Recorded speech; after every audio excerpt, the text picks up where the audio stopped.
Nagkatawagan ni siya baga kaigsunan. Pero ang naigo diri si Migs, no?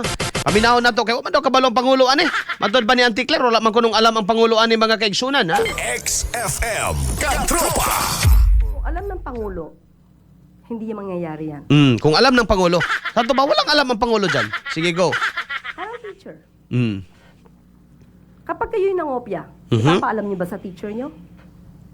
Pag nahuli kayo ng teacher, anong gagawin ng teacher? Eh, di ba, bibigyan kayo ng penalty?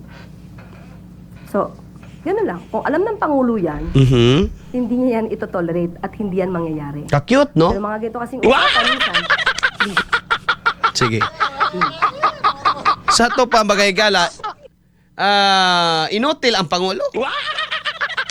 I talk to my Wala man lang siyang alam.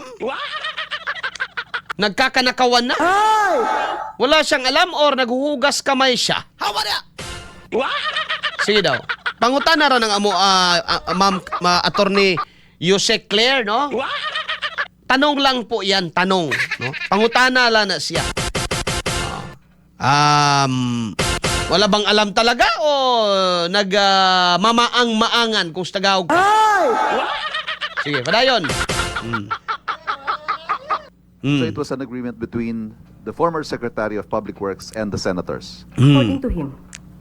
We are just basing on what he said. So, personal knowledge, none. Muna na siya? Ha?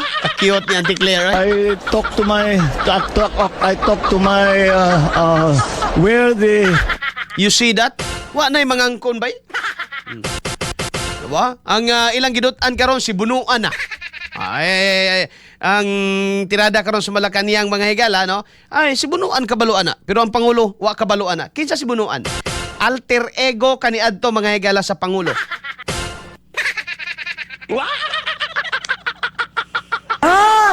Wala talagang alam. Ha? Porbida. Ay, nako. Oh, biyaan na to na kay high blood ta diya. Now, dali ta may gala sa dugang panatong mga katikaran.